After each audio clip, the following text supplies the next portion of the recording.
राज्यसभा में विपक्ष के 12 सांसदों के निलंबन को लेकर सरकार और विपक्ष आमने सामने है। विपक्षी सांसदों ने संसद परिसर में गांधी प्रतिमा के पास विरोध प्रदर्शन किया। लोकसभा में विपक्ष ने हंगामा किया। राज्यसभा में कार्यवाही का बहिष्कार किया। सरकार ने शर्त रखी है कि सांसद माफी मांगे तो निलंबन वापस हो सकता है, लेकिन विपक्ष का कहना है कि निलंबन नियमों के खिलाफ है, इसलिए माफी मांगने का सवाल ही नहीं है। ये जबरदस्ती क्यों माफी मंगाने चाहते हैं? बहुमत की बाहुबली के दौरान इस तरीके की हमला हो रहे हैं, ये हमारे लोकतंत्र के लिए बड़ा खतरा पैदा कर रहे हैं। राज्यसभा के सभापति वेंकैया नायडू ने कहा कि निलंबन का फैसला अंतिम है। You try to mislead the house, you disturbed the house. So this is not the way. It was the motion was moved, it was approved, action is taken, it is final. निलंबन को लेकर विपक्ष की रणनीति बनाने के लिए कांग्रेस ने बैठक बुलाई, लेकिन टीएमसी इसमें शामिल नहीं हुई। राज्यसभा में विपक्ष के नेता मल्लिकार्जुन खड़गे ने सांसदों के निलंबन पर राज्यसभा के चेयरमैन को चिट्ठी लिखी और निलंबन वापस लेने की मांग की। निलंबित सांसदों ने राज्यसभा में मॉनसून सत्र में हंगामा किया था। इसमें कांग्रेस, टीएमसी, शिवसेना और लेफ्ट के सांसद शामिल हैं। 3 कृषि कानूनों की वापसी के बाद अब केंद्र सरकार एमएसपी के मुद्दे पर भी किसान संगठनों से बातचीत करने की तैयारी में है। सरकार ने किसान संगठनों से 5 नाम मांगे हैं, जो बातचीत के दौरान सरकार के साथ बैठक करेंगे। किसान संगठन कल 5 नेताओं का नाम देंगे। पंजाब के 32 जत्थेबंदी कृषि कानून वापस किए जाने के बाद आंदोलन खत्म करना चाहते हैं, तो वहीं राकेश टिकैत समेत कई किसान नेता एमएसपी की कानूनी गारंटी और दूसरी मांगे माने जाने तक आंदोलन जारी रखने के पक्ष में हैं। इसको लेकर कल किसान संगठनों की बैठक होगी, जिसके बाद यह तस्वीर साफ हो सकती है कि आंदोलन कब खत्म होगा। कांग्रेस छोड़ने के बाद कैप्टन अमरिंदर सिंह ने कांग्रेस पर बड़ा हमला किया। जी न्यूज के साथ खास बातचीत में कैप्टन अमरिंदर सिंह ने कहा कि कांग्रेस में आंतरिक लोकतंत्र नहीं है। There is no democracy in the party. Everybody is told what to do. कोई डेमोक्रेसी नहीं है पार्टी में। ये हुक्म होता है कि ये करना है, वो करना है, बस इस सब मान जाते हैं। पंजाब के पूर्व मुख्यमंत्री अमरिंदर सिंह का कहना है कि सिद्धू को अध्यक्ष बनाकर पंजाब में कांग्रेस पछताएगी। जिस दिन इन्होंने बुला के एक एमएलए को पूछा दिल्ली में कि आप सिद्धू को चाहते हैं, सिर्फ 4 एमएलए ने हाँ की। 83 में से 4 ने हाँ की और उसको बना दिया। अमरिंदर सिंह ने इमरान खान को बड़ा भाई बताने और पाकिस्तान के साथ सरहद खोले जाने के सिद्धू के बयान पर भी खरी खरी सुनाई।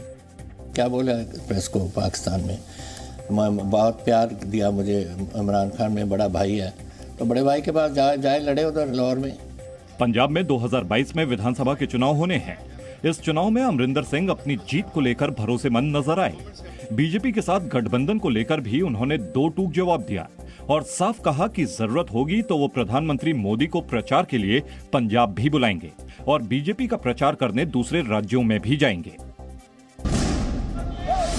पश्चिम बंगाल की मुख्यमंत्री और तृणमूल कांग्रेस की अध्यक्ष ममता बनर्जी 3 दिन के दौरे पर मुंबई पहुंच चुकी हैं।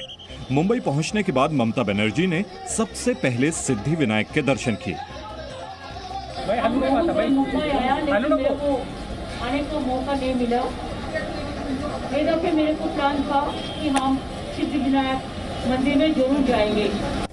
पूजा अर्चना के बाद ममता बनर्जी ने महाराष्ट्र सरकार के कैबिनेट मंत्री आदित्य ठाकरे और शिवसेना नेता संजय राउत से मुलाकात की। मुझे लगता है कि आज एक हमारी जो बैठक है, जो ऐसे ही उनसे मुलाकात करने आए थे, काफी सारे विषयों पे चर्चा हुई। ममता बनर्जी पश्चिम बंगाल में होने वाली बिजनेस समिट के लिए उद्योगपतियों को न्योता देने पहुंची हैं, लेकिन उनके दौरे के सियासी मायने भी लगाए जा रहे हैं। कल ममता एनसीपी अध्यक्ष शरद पवार से भी मिलेंगी। इससे पहले दिल्ली आई ममता बनर्जी ने सोनिया गांधी से भी मुलाकात नहीं की थी। तो वहीं शीत सत्र की शुरुआत से पहले कांग्रेस की ओर से बुलाई गई बैठक में तृणमूल नेताओं ने भी किनारा कर लिया था। प्रधानमंत्री नरेंद्र मोदी 13 दिसंबर को काशी विश्वनाथ कॉरिडोर का उद्घाटन करेंगे। पीएम मोदी गंगा तट से काशी विश्वनाथ धाम आएंगे। उद्घाटन समारोह में 12 ज्योतिर्लिंगों के पुजारियों को भी निमंत्रण दिया है। 600 करोड़ रुपए की लागत से तैयार कॉरिडोर का शिलान्यास पीएम मोदी ने मार्च 2019 में किया था। यूपी के डिप्टी सीएम केशव प्रसाद मौर्य ने कहा है कि कॉरिडोर निर्माण के बाद अयोध्या और काशीपुरा अब मथुरा की बारी है। अब काशी मथुरा की बारी, तो काशी भी और अयोध्या भी हमारी अब कृष्ण जन्मभूमि की बारी है। चुनाव से पहले केंद्र और यूपी सरकार की उपलब्धियों को जनता तक पहुंचाने के लिए बीजेपी राज्य में 6 रथ यात्राएं निकालेगी। वहीं समाजवादी पार्टी अध्यक्ष अखिलेश यादव कल से बुंदेलखंड में अपनी विजय यात्रा की शुरुआत करेंगे। वहीं बीएसपी अध्यक्ष मायावती ने सभी 403 सीटों पर अकेले चुनाव लड़ने और अपने दम पर पूर्ण बहुमत की सरकार बनाने का दावा किया है। बहुजन समाज पार्टी अकेले अपने बलबूते पर ही उत्तर प्रदेश की 403 विधानसभा की सीटें हैं, सभी सीटों पर अपनी पूरी और दमदारी के साथ चुनाव लड़ेगी कि हमारी पार्टी सन 2007 की तरह फिर से पूर्ण बहुमत के आधार पर सत्ता में आएगी। ओमिक्रॉन वेरिएंट के बढ़ते खतरे को लेकर केंद्रीय गृह मंत्रालय ने सभी राज्यों को दिशा निर्देश जारी किए हैं। गृह मंत्रालय ने सभी राज्यों को विदेश से आने वाले यात्रियों की कॉन्टैक्ट ट्रेसिंग करने को कहा है। गाइडलाइन में कहा गया है कि विदेश से आ रहे यात्रियों की टेस्टिंग और स्क्रीनिंग कराई जाए। जिनकी रिपोर्ट पॉजिटिव आए उनके सैंपल जीनोम सीक्वेंसिंग लैब में भेजे जाएं। गृह मंत्रालय के ये दिशा निर्देश 31 दिसंबर तक प्रभावी रहेंगे। केंद्रीय स्वास्थ्य सचिव ने भी सभी राज्यों के साथ बैठक कर ओमिक्रॉन के खतरे की समीक्षा की। केंद्रीय स्वास्थ्य सचिव ने बताया कि ओमिक्रॉन संक्रमित आरटी-पीसीआर और रैपिड एंटीजन टेस्ट से नहीं बच पाएगा, इसीलिए राज्य टेस्टिंग में तेजी लाएं। उधर दक्षिण अफ्रीका से पिछले 2 हफ्ते में महाराष्ट्र आए 1000 में से 466 लोगों की जानकारी मिल गई है, जबकि बाकी लोगों की भी जानकारी जुटाई जा रही है। ओमिक्रॉन वायरस और संभावित तीसरी लहर को लेकर दिल्ली के मुख्यमंत्री अरविंद केजरीवाल ने भी समीक्षा बैठक की।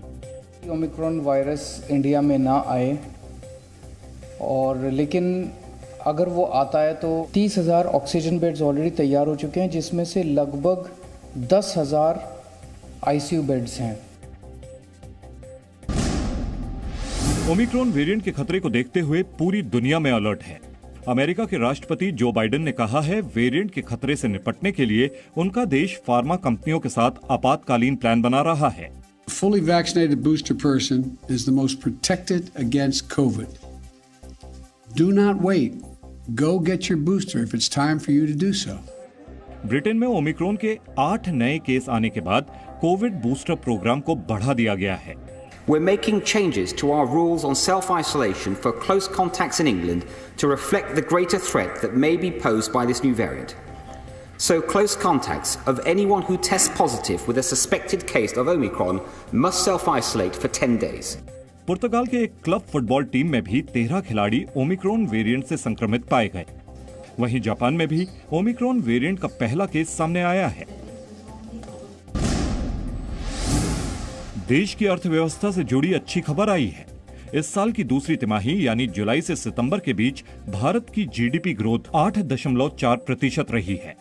पिछले साल इसी अवधि के दौरान भारत की अर्थव्यवस्था नेगेटिव 7.4% रही थी। हालांकि पहली तिमाही यानी अप्रैल 2021 से जून 2021 में भारत की जीडीपी की ग्रोथ में 20.1% की बढ़त दर्ज की गई थी। इंडिया रेटिंग्स ने अनुमान लगाया था कि देश की अर्थव्यवस्था मौजूदा वित्तीय वर्ष की दूसरी जुलाई सितंबर तिमाही में 8.3% के दर से बढ़ेगी। Presenting B News app available on Google Play and App Store. Download it now.